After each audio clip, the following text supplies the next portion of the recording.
ደጋጊምኪ ድመቂ ከም ሓቂ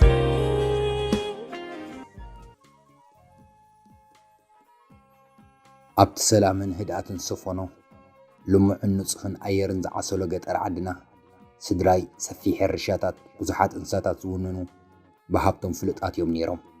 ኣነ ድማ ጌና እቲ ሓዳር ዘይወፀት እንኮ ጓሎም ብምዃነይ ብኣጓብዝ ዓዲ ከም ፍልይቲ ዕምበባየ ዝረአ ነይረ። ጓል ሃብታም ምዃነይ ጥራይ ዘይኮነስ ብመልክዐ እውን ተማሪኾም ኩሎም ዓይኖም ኣብ ልዕለይ ኮይኑ ክብራ ናተይ እንተትኸውን እናበሉ ይሙነዩን ይነሓንሑን ነበሩ። ከም ክልቲአን ሓተይ ምስ ሓደ ዝፈትዎ ማዕረ ክብረይ ዝኾነን ጎበዝ ሓዳር ክምስርት እምነ ነይረ። ግና ቆል 18 ዓመት ከለኹ ኣቦይ ብጽኑዕ ሓሚሙ መብዛሕትኡ ግዜ ኣብ ዓራት ክድቅስ ጀመረ። ክልቲአን ሓተይ ሓዳር ስለ ዝወፃ ኣነን ኣደይን ነልዕሎ ነበርና። ሓደ ምሸት ኣቦይ በቲ ሕማም ኣዝዩ ተዳኺሙ ክብራ ጓለይ ፀውዕለይ ስለ ዝበለ በታ ሰራሕተኛና ተፀዊዐ ናብ መደቀሲ ኣትኹ። ኣቤት ኣቦይ ኢለ ሓደ ኢዱ ሒዘ ብጎኑ ኣብ ዝነበረ ወንበር ኮፍ በልኩ። እታ ሰራሕተኛ ምስ ወፀት ክልቴና ጥራይ ተሪፍና ነበርና። ኣቦይ ክጥምተኒ ድሕሪ ምጽናሕ ድማ ነቲ ተስፍኦም ዝበሃል መንእሰይ ሓላዊ ጥሪትና ክምርዖ ከም ዘለኒ ነገረኒ። በቲ ዘረባ ኣዝየ ሰንበድኩ። ንኽንደይ ጓልኩም ሃቡና ክብሉ ዝሓገዩ ጓብዝ ዓዲ ኣይፋል እናበለ ጸኒሑ ስለምንታይ ንሓደ ድኻ ክምርዖ ከም ዝደለየ ክርዳኣኒ ይከኣለን። እቲ ተስፍኦም ዝበሃል ጓሳና ኣዝዩ ስኡን እዩ ነይሩ። ዋላ እኳ ስድኡ ፃዕራማት ይንበሩ ንብዙሕ ዓመታት ኣብ ሕርሻና ዝሰርሑ ድኻታት ጥራይ እዮም ነይሮም። ከመይ ኢሉ ሓደ ሃብታም ሰብኣይ ጓሉ ንሓደ ጓሳ ከመርዕዋ ይደሊ። ዝገርም ድማ ተስፍኦም ዋላ እኳ ናይ ገዛና ጥሪት ሓላው እንተነበረ ኣጸቢቐ ይፈልጦን። ኣጸቢቖም ምፍላጥ ጥራይ ዘይኮነስ ኣይፈትዎን። ንዘይፈልጦሞ ድማ ንዘይፈትዎ ሰብ ክምርዖን ክሓተት ከም ሕማቕ ሕልሚ ኮይኑ ተሰሚዐን ነይሩ። ንኣቦይ እናጠመትኩ መብርሂ ክህበኒ ተጸበኹ። ኣቦይ እቲ ኣብ ገጸይ ዝነበረ ምግራምን ምድንጋርን ኣስተብሂሉ ብትሑት ድምፂ ክዛረብ ጀመረ። ተስፎም ሓደ ግዜ ህይወቱ ከም ዘድሓነሉ ነጊርኒ። እዚ ቅድሚ ነዊሕ እዋን ዝተፈጸመ ኮይኑ ኣነ ብዛዕባኡ ይፈልጥን ነይረ። ኣቦይ ብምቕጻል ካልኦት ኣጓብዝ ገዝሚ ኣቦ ክደልዮም ጥራዮም ዝሓትኹ ተስፎኦም ግን ብጽቡቕ ከም ብረኪ ዝኽእል ጻዕራም ሓቀኛ መንእሰይ ይበለኒ። ወሲኹ ኣቦይ እዚ መርዓዚ ተስፋኦም ንዝገበረሉ ዕለት ንምምላስ ዝገብሮ ዘሎ ምዃኑ ነገረኒ። ኣቦይ ኣብ ኣፋፎት ሞት ስለ ዝነበረ ንተስፋኦም ክሕግዞ ስለ ዝደለየ ጥራይ ንዓይ ትብፅሕኻ ክብሎ ከም ዝደለየ ናተይ መርዓ ልክዕ ከም ዕዳ ምኽፋል ከም ዝኾነ ተረዲእኒ ነበረ። ኣብ ከቢድ ውሳነ ተቐጢረ ነበርኩ። ኣቦይ ኣዝዩ ሓሚሙ ክመውት እናደለየ ፈጺመ ክገብሮ ዘይደልዮ ኣዝዩ ከቢድ ነገር ክገብር ይሓተኒ ነበረ። ግና ኣቦይ ስለ ዝሓተተኒ ጥራይ ንሓደ ዘይፈልጦ ሰብ ክምርዖ ከም ዘይብለይ ተሰምዐኒ። ስለዚ ኣይፋልን ክብሎ ነቲ ጓሳ ክምርዖ ከም ዘይክእል ክነግሮ ድልየት ነይርኒ። ግና ገጽ ኣቦይ ክርኢ ከለኹ ኣዝዩ ዝደኸመ በዚ መርዓዚ ተስፋ ዝመልአ ኣይፋል ምስ ዝብሎ ብኡ ንብኡ ዝመውት መሲሉ ተሰምዐኒ። ኣይፋልን ዝብል ቃል ክውፃእ ኣይከኣልኩን። እቲ ዝሓተኒ ዝነበረ ምናልባት ኣብዛ መሬት ክፍጽሞ ዝደልዮ ናይ መወዳእታ ትምኒቱ ንመወዳእታ ግዜ ዝእዘኒ ነገር ክኸውን ይኽእል እዩ እሞ ደኣ ነቲ ኣብ ኣፍ ሞት ኮይኑ ትምኒቱ ከማልአሉ ዝሓተኒ ዝነበረ ኣቦይ ከመይ ኢለ ኣይፋልን ክብሎ ክእል። ምርጫ ከም ዘይብለይ ስለ ዝተሰምዐኒ ድማ ነቲ ናይ መወዳእታ ትእዛዙ እምቢ ክብል ኣይከኣልኩን። ኣቦይ ንምሕጓስ ጥራይ ሕጉስቲ ብምምሳል ትእዛዙ ተቐቢለ ይሽለየ ነይረ። እታ ዕለት መርዓና ሰፊሕ ፈረስ ዘጋልብ ዳስ ሰብ ዝዛረብ ውራይ እኳ እንተነበረ ንዓይ ግና ምንም ተፈልየ ኣይተሰምዐንን። ምስ ተስፍኦም ሓቢርና ኮፍ ኢልና ከለና ተስፍኦም ኣይተጸግዐንን። ቁሩብ ካባይ ፍንትት ኢሉ ኮፍ ምስ በለ መብዛሕትኡ ግዜ ናብ ባይታ ይጥምት ነበረ። ኩሉ ኩነታቱ ንሱ እውን ሕጉስ ኣይመስልን ነይሩ። ሒደት ቃላት ጥራይ ይዛረበኒ። ኣይክጎድኣክን እየ ዝበለኒ ብትሑት ድምፂ ኣይርስዖን። ብዙሓት ዕዱማት እናጠመቱና ንሓድሕዶም እዝኖም እናተወሃሃቡ ይዛረቡ ነበሩ። ዋይ ውርደት! ከመይ ዝበለት ዓዲ ዘዋደእት ጎርዘስ ነቲ ጓስኦም መርዒዮማ እናበሉ ብዛዕባ ይዛረቡ ከም ዝነበሩ ይጠፍአንን። ንጽባሒቱ ሩባን ክወፍር ደርፊ ጎራዛ ዓድና ከም ዝኸውን እንክሓስብ ኣዝዩ ሕፍረት ተሰምዐኒ። እዚ መርዓ ናተይ ምርጫ ስለ ዘይነበረ ተቆጣዕኹ። ብዛዕባ ዝጽበየኒ ዝነበረ ሓድሽ ህይወት ድማ ፈራሕኩ። ሰበይቲ ናይ ሓደ ዘይፈልጦ ሰብ እየ ኮይነ ነይረ።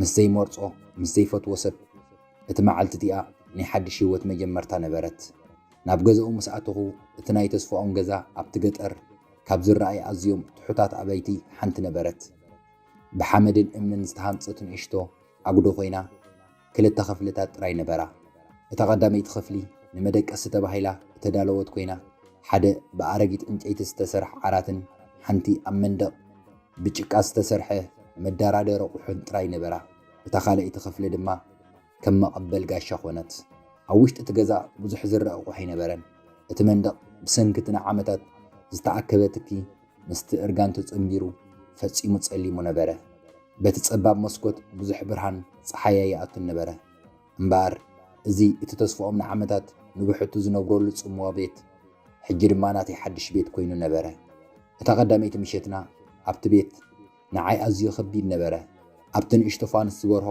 ክፍልታት በይነይ ከም ዘለኹ ኮይኑ ተሰምዐኒ ተስፋኦም ናብቲ ኣነ ኮፍ ኢለሉ ዝነበርኩ ዓራት መፂኡ ብጎነይ ኮፍ ኣይበለን ኣብ ክንድኡ ገለ ኣረጊት ኮቦርታታት ወሲዱ ማእሰን ፂፉ ኣብ ባይታ ደቀሰ ኣነ ኣብቲ ዓራት ኣብ ትሕቲ ኮቦርታ ኮይነ ግን ንነዊሕ እዋን ክድቅስ ኣይከኣልኩን ውዑይ ንብዓት ካብ ይዒንተይ ናብቲ መተር ኣስፈሰሰ ንሱ ከይሰምዓኒ ኢለ ድምፂ ኣጥፊአ በኸኹ ኣብዚ ሓድሽ ገዛ ምስ ሓደ ፈፂመ ዘይፈልጦ ሰብ ተመሪዐ ምህላወይ ዘፈርሕን ዘሕዝንን ነበረ ካብታ ቀዳመይቲ ምሸት ጀሚሩ ኩሉ መዓልቲ ተመሳሳሊ ነበረ ተስፋኦም ፀሓይ ከይወፀት አንጊሂቶ ንስኡ ናብቲ ጥቓ ገዛና ዝነበረ ከም መውፅእ ሓዳር ዘግዞሙና ናይ ወለደይ ሰፊሕ ጀርዲን ይኸይድ ካብ ወጋሕታ ክሳብ ፀሓይ ትዓርብ ሙሉእ መዓልቲ ብትግሃት ትሰርሕ ነበረ ንሱ ኣብ ደገ ክሰርሕ ከሎ ኣነ ኣብታ ንእሽቶ ቤትና ንበይነይ ተረፍ ነበርኩ ሓደ ግዜ ቀፅሪ ወይ ድማ ኣቑሑ ናይቲ ገዛ ከስተኻኽል ይፍትን ግን ኣብቲ ፀቢብ ክፍልታት ብዙሕ ዝዕየ ነገር ኣይነበረን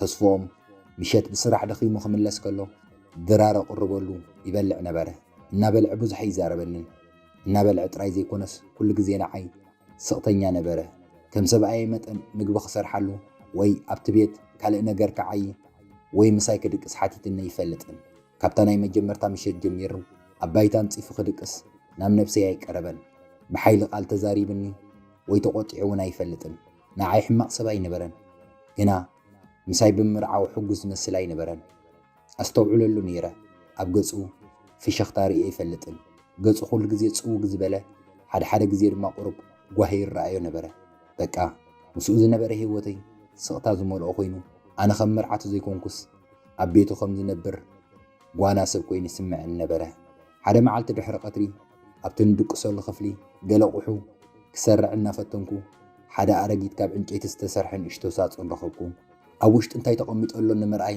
ምስ ከፈትክዎ ኣብ ትሕቲ ገለ ወረቓቕትን ጨርቅታትን ሓደ ንእሽቶ ፎቶ ነበረ እቲ ስእሊ ናይ ሓንቲ ኣዝያ ጽብቕቲ ነዊሕ ፀጉርን ሰሓቢ ፍሽኽታን ዘለዋ ጓል ነበረ ኣብቲ ስእሊ ኣብ ማእኸል ዕምበባታት ደው ኢላ ኣዝያ ሕጉስቲ ትመስል ነዛ ጓል እዚኣ ፈፂመ ይፈልጣ ነይረ ስለምንታይ ተስፋኦም ስእላ ሒዙ ስለምንታይ ከ ኣብ ትሕቲ ትሳጹን ብወረቓቕቲ ተሓቢእዋ ኢለ ምስ ነብሰይ እናተዛረብኩ ነታ ስእሊ ኣብ ኢደይ ሒዘ ንነዊሕ እዋን ነታ ጓል ገጻ ጠመጥኩ ነቲ ሕጉስ ገጻ ክርኢ ከለኹ ኣብ ልበይ ሓደ ተሰሚዒኒ ዘይፈልጥ ቃሕ ዘይብል ስምዒት ተሰምዐኒ መን እያ እዛ ጽብቕቲ ጓል ነተስፋኦም ኣገዳሲ ሰብ ድያ ነይራ ቅድሚ ንዓይ ምምርዓው ዝፈትዋ ዝነበረት ዶ ትኸውን እዚኦም ሕቶታት ተኸታቲሎም ናብ ኣእምሮይ መፁ ነቲ ስእሊ ከም ዝነበሮ ኣብ ትሕቲቶም ኣረጊት ወረቓቕቲ ብጥንቃቐ ቀሚጠ እታ ሳጹን ናብ ዝነበረ መለስኩዋ ተስፋኦም ካብ ስራሕ ምስ ኣተወ ብዛዕባ ናይታ ጓል ስእሊ ምርካበይ ኣይነገርክዎን ነይረ ግና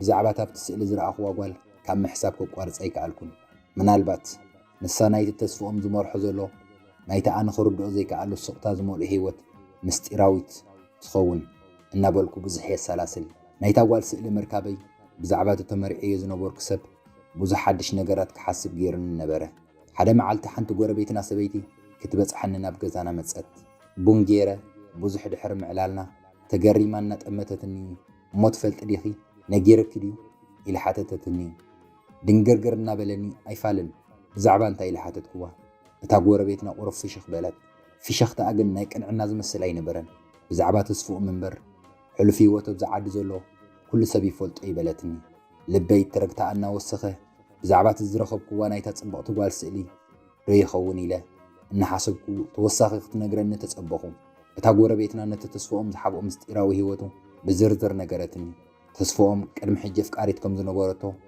عزيف فتوى خم زنبره اتاز فتوى زنبره قال حلافيو كما يقال هبتامات صدرا خم زنبرتن جنتا قال صاد خابو مخان خم زحدقته نلب تسفهم كم سبرته نسخاب تقول فجمير عزي خم زحزنن كم قدمو مصواتن مسحقن كم زقارصه اتا غوربيتنا عللتني ازمس نجرتني بزح نجرات ترديني اتزرخبكو وسئلي نايتا غديفاتو زخدت قال كم زخون دارغا رغصኛ ኮይነ ነበርኩ እዚ ምስጢር መስማዕኹ ንተስፎኦም በሓድሽ ዓይነ خطሙ ተገበረኒ ኣብ ጀርዲን ክሰርሕ ከሎ ናብ ገዛ መጽኢ ክዓርፍ ከሎ በሓፈሻ ኩሉ ኩነታቱ ክዕዘቦ ጀመርኩ ኣብ ገጹ ካብ ድኻም ንላዕሊ ዓሚቕ ስቃይን ሓዘንን ይነበብ ብዛዕባ ሕሉፉ ሓንቲ ቃል እኳ እንተ ዘይተዛረበ ኤንቱ ግን ንድሕሪት እናተመልሳ ናብ ዝሓለፈ ህይወቱ እናጠመታ ስለ ዝተሰብሮ ልቡ ብዘይ ቃል ይምስክራ ነበራ ኩሉ ዓዲ ዝፈልጦ حلو في وطن عيط راي حبوب بمخانو حسنني انا بزلخو اتا زفقرا قال سلا زغدفوتو طرايديه اتني حق فقر سلا زرحقت طرايديه نعو سبيت خوينيو انا بالكو حاسب متكاتا تاخر الساعه زي كاله قال طراي كم زخونكو نعو قداسيت كم زي كونكو كسمعني جمره اذا حسابي زي ازيو يوهن نبره انا كو سبيتي ينبر غنا منالبات لبو غينا مسكال اسب نيرو سلازي نعاكي حقوفه أبايتان صيف زدقس اتحدش هيوتي كاب قدمون لعلي بحتاونت زمولو خوينو اتان اشتو بيتنا بزياده زحالت كوينا تسمعني جمرت نتصفؤون كتقمو تخلخو نعاي كري انو خلو بزعبا اي حسب يخوني له احسب نباركم اذا تحسبو طراي ازي خبيد نبره حدا نغو نايتا قال سئل دقي مخري اسل زدلخو اتساصون دقي ما اوريد خفتكو جنا تاسئل قدم مرعي ابز حالف زي استوعل كله قراص ورقت راخو ارغي دبداب تمثل نبرت نتا دبداب بنك خفتا اعداوي قرب ينقطقط نبره ابتو ورقت ناي تسفوم صحفت يد نبره كنوبا جمركو اب قدميت ورقت ناي قال شم مسراخو نتا قال كم استصحفت فلتكو من باب قصلكو تسفوم بزعبا نتا قال زلو سميت يفو نبره جنا بزعبا كم زحسب من مغلاص جينا بزعبا خي زحلم زبل قالات تدغاغام صحيفو نبره بزعبات ناي قدم افقاريتو اتا ابسئل زنبرت صبقت قال كم صحفو انت حاسب لبي بزياده ختحرم جمرت دحريو بزعبا مرعنا زغلص كفالم بكو جن حجي مسكال قال تمري يلهو يبل نبره نتزقصل حرغام بكو ايكو غود اكني يلو بزعبا صحيفو نبره اما علت مرعنا يلن خمز نبره ذكركم جن دحريو لبي يسبر قالاتن بكو جن فصي مخفت واي كإلني يبل نبرت صحف ولا تمرعني مبرجن كفتوني كعلم جينا مستقبل افقر نبره من هالبات سبيت زخونكو بسنكنا يبوي دفي رايك خون كم زخل جمدكو انا اتانس زدليا سبيتي نبوركن كمانم غزين لعلي بيني كم زخونكو مستسمعني عينتي نبعت ملأ تمرعي نيره جن زفتون نبع البيت اي نبرنن كهدم دلخو كابز غزا كابز عدي كابز هيوت كتقفل كاب تفصي مخفتون زي كل سبعي ازي خرح دلخو جنا دوي لخ حاسب جمركو نبيك خيد خيل ገንዘብ አይነበረንን እትخحግዘን ዝኽእል አቦይውን ዓሪፍዩ ዝኸደ ቦታ አይነበረንን አመጻወዲ ከምተ ተሓስኩ ተሰሚዕኒ ዘፍቅረን ሰብኣይ ምና ከም ዘይነበርኩ ህይወተይ ምስ ሓደ ንኻልእ ጓል ዘፍቅር መምርዓው ኮይኑ ነበረ ሓደ ምሸት ኣብቲ ደንበ ሃንደበት ባርዕ ሓዊ ተለዓለ ተስፎኦም ነቶም እንስሳታት ንምድሓን ከይፈርሐ ናብታ ሃልሃልታ ክጎይ ምስ ጀመረ ኣነ እውን ንድሕሪት ከይበልኩ ክሕጉዞ ሰዓብክዎ ጎኒ ንጎኒ ኮይና ብትክና ተዓፈና ነተሓዊ ክንቃለሶ ጀመርና ነተሓዊ ኣብ ንጥፈአሉ ዝነበርና ግዜ ተስፎኦም ኢዱ ብብርቱዕ ተቃጸለ መወዳእታ ጎረባ ብትሓጊዞምና እተሓዊ እኳ እንተጠፍአ ንሱ ግን ብሰንኪቲ ዝበፅሖ ጉድኣት ሓገዝ የድልዮ ነበረ ናብ ገዛ ምስ ተመለስና ንዓይ ከይሓተተ ብገዛእ ርእሱ እቲ ዝተጎድአ ኢድ ከኣስር ይፍትን ነበረ ኣነ ቀሪበ እቲ ጨርቂ ወሲደ ከኣስረሉ ጀመርኩ ኣብ ክልቴና ስቕቲ ዓሲሉ ኢዱን ከኣስረሉ ቅድሚ ጠሚትን ብዘይፈልጥ ኣገባቢ ጥምተን ነበረ ኢዱ ምስ ኣሰርኩሉ ብምስጋና ዓይንና ጥምተኒ ስመይ ፀውዒው የቐኒየለ ይበለኒ ስመይ ብቑብጥ ጥረት ክፅውዖ ንመጀመርታ ግዜ ነበረ ብሓቂ ንዑ ኣገዳሲት ከም ዝኾንኩ ገይሩ ክጥምተኒ ንመጀመርታ ግዜ ነበረ ሰበይቲ ስለ ዝኾንኩ ከም ግዴታ ጥራይ ዘይኮነስ ከም ሓንቲ ቀልቡ ሰሓበት ጓል ንመጀመርታ ግዜ ከም ጥምተኒ ተሰምዐኒ በቃ እታ ቅፅበት እቲኣ ድሕርቲ ባርዕ ሓዊ ኣብ መንጎና ሓደ ንእሽቶ ነገር ተቐይሩ ነበረ። ኢዱ ምስ ኣሰር ኩሉ ኣነ ኣብ ልዕሊ ዓራት ንሱ ኣብ ባይታ ዘንጽፎ መደቀሲ ግድም ኢሉ ኣብ መንጎና ኣዝዩ ስቕታ ሰፊኑ ነበረ። ኣእሙሮይ ብዛዕባ እታ ደብዳቤ ብዛዕባ ኣብቲ ስእሊ ዝረኣኽዋ ጽብቕቲ ጓል ካብ ምሕሳበይ ቋረፀን። ኩሉ ግዜ ኣብ ሓሳበይ ነበረ። ዋላ እኳ ብዛዕባኡ ንተስፋኦም ክሓቶ ከም ዘለኒ እንተተሰምዐኒ ግን ዕላል ንምጅማር ዝኾነ ጥዑም ቃላት ምርካብ ከቢድ ነበረ። ንሱ ኣብ መደቀሲ ተገዲሙ ንምድቃስ ዝፍትን ነይሩ። ወይቲ ኢዱ ዝቐንዝዎ ዝነበረ መስል መራቐይ ውሕጥ ኣቢለ ተስፎም ኣታ ተስፎም በልክዎ ብትሕት ድምፂ። ንሱ ናባይ ቁልሕን ክብል ብርሃን ፋኑስ ዘንጸባርቕ ፍርያት ዒንቱ ድኹማት ግን ሕያወት ነበራ። ኣነ ንኻልእ ጓል ዝተጻሕፈት ሓንቲ ደብዳቤ ኣብቲ ሳጹን ረኺበ። ኣብ ደብዳቤኻ ድማ ከተፍቅረኒ ከም ዘይትኽእል ጽሒፍካ ነርካ ኢለ ነተን ናይ መወዳእቲ ሓረጋት ክዛረብ ከለኹ ድምፀይ ኣዝዩ ትሑት ነበረ። ተስፎም ንሓንቲ ሰከንድ ከይተዛረበ ስቕ ኢሉ ጥራይ ጠመተኒ። ድሕሪኡ ካብ ዝተገደመሉ ቐንዒ ኢሉ ኮፍ ምስ በለ እወ እታ ደብዳቤ ኣነ የጽሒፈ እያ ሓቂ እዩ ኢሉ ጀሚሩ ብዛዕባ ሕሉፍ ታሪኹ ክዛረብ ጀመረ። ሓዘን ዝተሰምዖ መስል ድምፁ ትሑት ነበረ። ቅድሚ ነዊሕ እዋን ብዛዕባ ዝፈትዋ ዝነበረ ጓል ነገረኒ። ኣዝየ ፍቅራ ከም ዝነበረ ንሳ ዓለሙ ከም ዝነበረት ግና ጓሳ ድኻ ብምዃኑ ሓዲጋቶ ከም ዝኸደት ካብዚ ዓዲ ሪሕቓ ተመሊሳ ከም ዘይመፀት ብዝርዝር ምስዕለለኒ። ኣብ መወዳእታ ንልበይ ሰቢራቶ ብድሕሪኡ ንኻልእ ጓል መሊሳ ኸፍቅር ዝኽእል ኣይመስለኒ ነይሩ። ብፍቕሪ ምእማን ኣቋሪፀ ነይረ በለኒ። ድሕሪኡ ነተ ብሓሳበይ ንነዊሕ እዋን ዝነበረት ድቃስ ዝኸልአት እናሓተትክዎ እሞ ስለምንታይ ተመሪዕኻ ነድኣ በልክዎ። ደጊሙ ናብ ታሕቲ እናጠመተ ኣቦኸዮም ሓቲቶምኒ ብፁናሕ ሓሚሞም ከለዉ ናባይ መፂኦም ሓደ ግዜ ህይወቶም ከም ዘድሓንኩ ገሊፆም ከም ዓብዪ ውዕለት ንዓኸ ክምርዓወክን ክከናኸነክን ሓቲቶምኒ ኢሉ ተስፎኦም ቅንዒሉ እናጠመተኒ ዒንቱ ሓዘን መሊአን ነይረን። ናይ ኣቦኸ ናይ መወዳእታ ትምኒት እምብኽብል ኣይከኣልኩን ንኽቕበል ግዴታ ነበረ። ስለዚ ተመሪዐኪ ንኣቦኺ እምብንኸይብል ኢለ እምበር ንፍቕሪ ኢለ ኣይኮንኩን በለኒ። ነቲ ሓቂ ምስማዕ ኣዝዩ ይሕምም ነበረ። ዒንተይ ንብዓት መልኣ። ናይ ተስፎኦም ዒንቱ እውን ቁፅርጥር በላ። ክልቴና ኣብ ኣፍ ሞት ንዝነበረ ናይ ኣቦይ ቃል ኢልና ናብ ዘይንደልዮ ሓዳር ኣቲና ነበርና። ኣብዚ ዘለናዮ ኮፍ ኢልና እናተጠማመትና ሓቢርና በኸና። ንመጀመርታ ግዜ ነይሩ ንሓድሕድና ቅንዕና ብዝመልኦ ዕላል ዝገበርና። ሓዘናን ስቃይናን ዝተኻፈልና ፍሉይ ስምዒት ድማ ነበሮ። ኣብ መንጎና ሓደ ኣገዳሲ ነገር ይፍጠር ከም ዝነበረ ድማ ተሰምዓኒ። ድሕሪ ቁሩብ ግዜ እቲ ብኽያት ደወለ። ብዛዕባ ሓደርና ከመይ ከም ጀመረ ሓሰብኩም። ብናይ ክልቴና ድሌት ዝተመስረተ ይነበረን ግና ምናልባት ዝሓሸ ንምግባር ክንፍትን ንኽእል ንኸውን። ተስፎኦም በልክዎ ብትሕት ድምፂ ምናልባት ዳግማይ ከም ሓድሽ ክንጅምር ንኽእል ኢና በልክዎ ምስክን ኢለ። ንሱ ዘረባይ ዝተረድኦ ብዘይመስል ኣገባብን ክጥምተኒ ግልፂ ክገብረሉ ጀመርኩ። ሕጂ ከም ሰብኣይን ሰበይትን ዘይኮነስ ምናልባት ከም መሓዙት ክንከውን ክንፍትን ንኽእል ኢና። ብድሕሪኡ ሓድሽ ፍቕሪ ክነሃንፅ ንኽእል ኢና ኣይመስለካን? ብዛዕባ ዝብለካ ዘለኹ እንታይ ትሓስብ ኢለ ሓተትክዎ። ተስፎኦም መልሲ ከይሃበ ስቕ ኢሉ ጠመተኒ። እቲ ክፍሊ ስቕታ ሰፊንዎ ነበረ። ድሕሪኡ ንሓንቲ ቅጽበት ንእሽቶ ፍሸኽታ ኣብ ገጹ ተራእየት። እወ ክንገብሮ ንኽእልና በለ ብትሑት ድምፂ። ምናልባት ከም ሓድሽ ንምጅማር ክንፍትን ግዜኡ ዝኣኸለ መስለኒ በለኒ። ከም መሓዙት ኮይንና ክንቀጽል ተሰማማዕና። ንዓና ኣብ ቅንዕና ናይ ሓባር ድሌትን ዝተመስረተ እምበር ኣብ ግዴታ ወይ ናይ ቀደም ውዕለታ ንምምላስ ዘይተመስረተ ሓድሽ መጀመርታ ነበረ። ድሕርታ ምሸት እቲኣ ኣብ መንጎይን ኣብ መንጎ ተስፎኦምን ኩሉ ነገር ክቕየር ጀመረ። ካብቲ ናይ ቀደም ንላዕሊ ክንዘራረብ ጀመርና። ብዛዕባ ቀለልቲ ነገራት ማለት ብዛዕባ መዓልትና ከመይ ከም ዝነበረ፣ ብዛዕባ ስራሕ ጀርዲን ንዘራረብ ነበርና። ሓደ ግዜ ሓቢርና ክንስሐቕ እውን መንገዲ ንረክብ ነበርና። ሓቢርካ ምዕላልን ምስሓቕን ሓድሽ ኮይኑ ተሰምዐኒ። ጽቡቕ እውን ነበረ። እንዳቦይ ብጓስትን ሰራሕተኛታትን ስለ ዘስርሕዎ ኣነ ብዛዕባ ሕርሻ ዝፈልጦ ይነበረንን። ተስፎኦም ድማ ብዛዕባ ሕርሻ ክምህረኒ ጀመረ። ከመይ ጌርካ ዘርኢ ከም እንተዳሉ፣ ብዛዕባ ዝተፈላለዩ ኣትክልቲ መዓስ ዘርኢ ከም ዝዝርአን ይገልጸለይ ነበረ። ነቶም ኣሕምልትን ኣእዋምን ፍረታትን ከመይ ጌረ ከም ዝከናኸኖም መሃረኒ። ንሱ ዓቃል ነበረ፣ ኣነ ድማ ክመሃር ደሊ ነይረ። ብድሕሪኡ ኣብቲ ሕርሻ ኣብ ዝግበር ስራሓት ክሕግዞ ጀመርኩ። ነቲ ግራት ኣብ ምቁጥቋጥ ንእንስሳታት ኣብ ምክንኻንን ይሕግዞ ነበርኩ።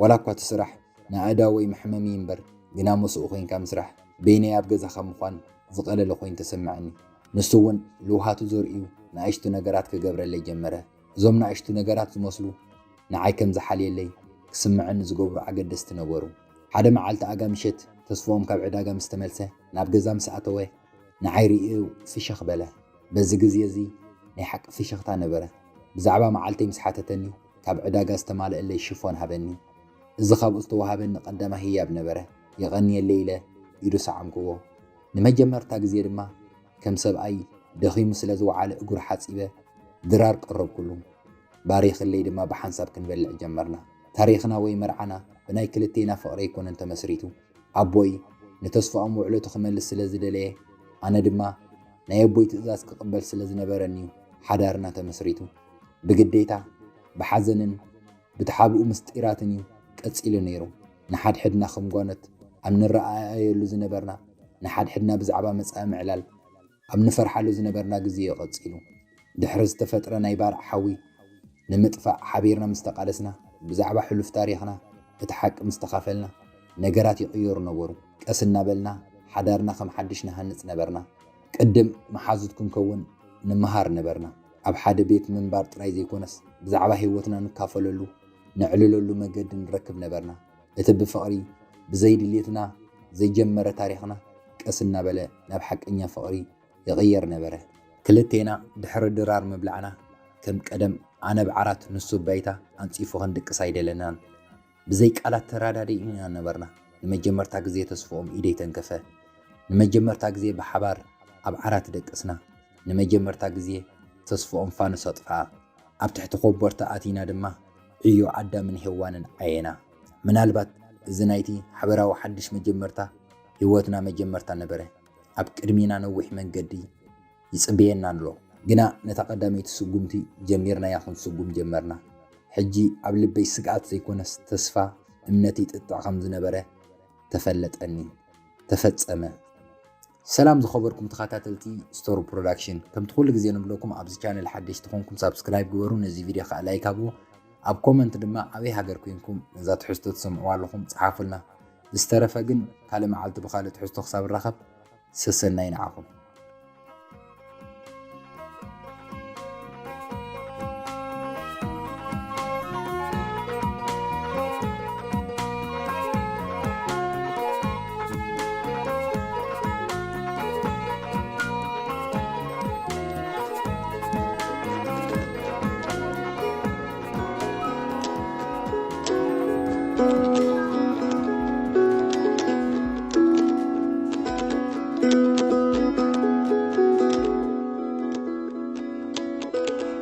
أنت عباي ورحي بزحات كواخبتي صرناي سلام مبرهتناي ليتي شفان عيني غنتي توم زوجدون سلمات ورحن كواخبتنا يتفرفتورا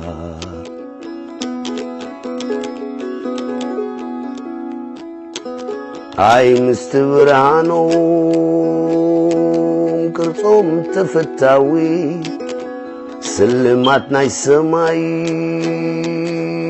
ተፈጥሮ ባህርያዊ ባዕሎም ንባዕሎም እናተዳራርቡ ነዛ ጸልማት መሬት ብርሃኖም ይህቡ ብርሃኖም ይዝንቡ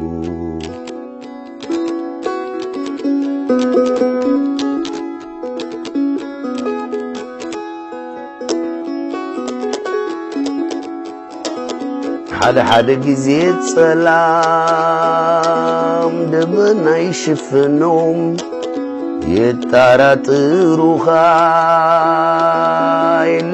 قد تبلوم والتنا بنفاس تنتيقو مستدف أدبنا تسلمهم تريهم كتنو ببانا كتنو نبانا أنت عباي ورحي بزوحات كواخبتي صرناي سلام مبرهتناي ليتي شفان عيني غنتي توم زوجدون سلمات ورحن كواخبتنا يتفرفتورا